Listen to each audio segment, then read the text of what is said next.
Hi friends, today to put Cinderella from Cinderella into the spotlight. Cinderella is the young girl who is used and abused by her stepmother and stepsisters until one day she loses her glass slipper and marries the prince. Wow, that is quite the summary.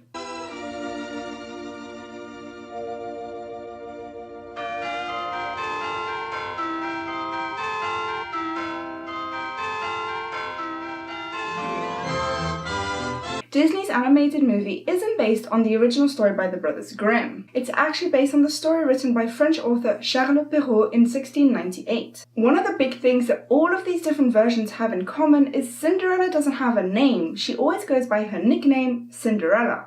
Here in a stately chateau, there lived a widowed gentleman and his little daughter, Cinderella.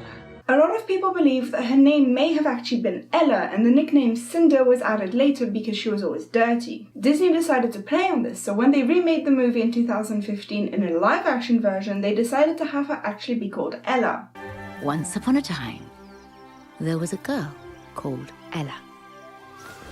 In Perrault's version, Cinderella didn't have any animal friends. She didn't really have any animal friends in the Grimm's Brothers version either. There were a few friendly birds that helped her at some point, but they weren't her friends.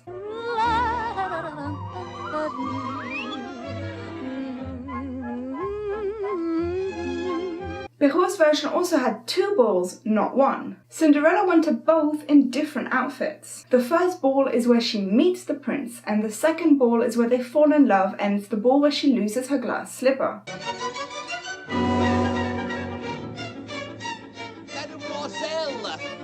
Señorita!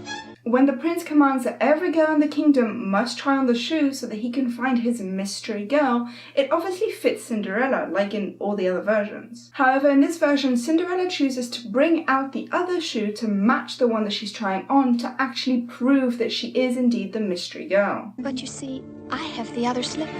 Cinderella was animated by two different animators, Mark Davis and Eric Larson. However, they quickly encountered a problem. They had two very different visions for this character. Davis wanted her to look extremely elegant, whereas Larson had a more simple look in mind. This meant that Cinderella was actually an incredibly hard character to animate, much harder than her predecessor, Snow White. Like in many of the older Disney animated movies, the animators would use a live-action reference when animating the characters. Helen Storrow was the actress used for Cinderella's live-action reference. As for Cinderella's voice, this was also more complicated than expected. Walt Disney just couldn't find the voice he wanted. Over 400 people ended up auditioning for the role before Eileen Woods got it. However, Eileen Woods is the only person who never actually had a formal audition. Woods worked on a radio station, and a couple of her colleagues thought that she should audition for the role. However, Woods showed no interest, so her colleagues decided to trap her. They asked her if she could sing, and they secretly recorded her singing and sent it to Walt Disney. As soon as Walt Disney heard her voice,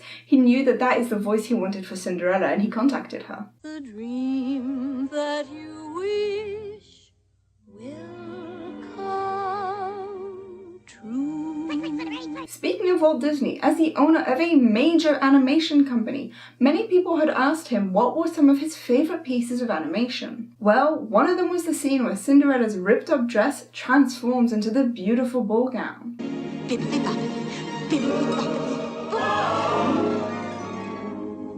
Many fans have had disagreements about Cinderella's hair colour in the animation. In the movie, it has a slightly orange tint to it, so she's likely a redhead.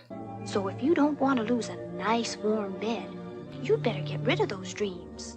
However, in all of the marketing in the Disney parks, and especially when she became an official Disney princess, her hair is blonde. The consensus therefore became that she has strawberry blonde hair, as that's kind of in between being a redhead and having blonde hair. However, the live-action remake actually disputes that, because in the live-action, she is definitely blonde. Yes, stepmother. Oh, you needn't call me that. Madam will do. This live-action remake that came out in 2015 stays pretty close to the animation. The biggest differences in relation to Cinderella herself is her name and how she meets the prince. As I mentioned earlier on, her name is clearly stated as Ella, and we actually see the process wherein her stepsisters come up with that horrible nickname. I've got a new name for her. Cinderella. I didn't bear to look so dirty. Oh, dirty Ella. Cinderella.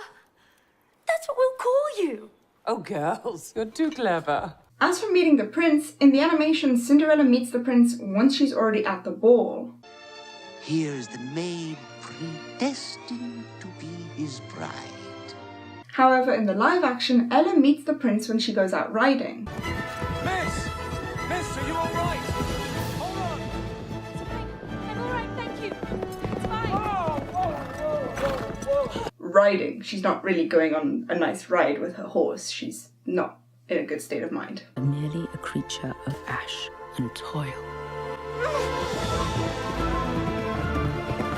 She also doesn't really meet the prince. She doesn't know who she's meeting. He's just a stranger in the woods. He introduces himself as an apprentice, learning his father's trade.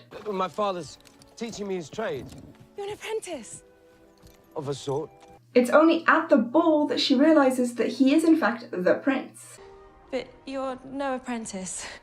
I am an apprentice monarch. Still learning my trade. There was a pretty big controversy surrounding Lily James's portrayal of Cinderella for the live action, her waist. A lot of people felt that her waist looks unnaturally small and therefore it was a bad message to send to young girls. People speculated that she was wearing corsets that were much too small and much too tight, that she was probably on some crazy diet and that a lot of CGI was used. James has spent a lot of time in interviews explaining that this isn't true. Yes, she did wear a corset, but it wasn't too tight and it wasn't too small. As you can see in this picture, James actually does have a very thin waist. So if she's wearing a corset, she is going to look extremely thin. As for the claims of a radical diet, James explained that she was never on any kind of diet, though she can understand how it was perceived that way. On shooting days where she had to wear her corset, it would take her too long to remove it and put it back on when she had to eat. And as anyone who's worn a corset knows, sometimes when you wear a corset and you eat heavier or solid foods, you can get quite uncomfortable and gassy just because of how things work. James therefore decided that on shoots where she had to wear her corset, she would only have soups or smoothies or other liquid foods during lunch so that she wouldn't feel uncomfortable for the rest of the day. What colour hair do you think Cinderella has in the animation? Blonde or strawberry blonde or ginger? Please tell me in the comment section down below. And until next time, happy bubbles! If you want to see any of my other videos, you can click on the box on the left to find out quite a few facts about Aurora, or you can click on the box on the right to find out why Cinderella's shoes never disappeared. Please leave a like if you enjoyed this video and subscribe so you don't miss any future videos.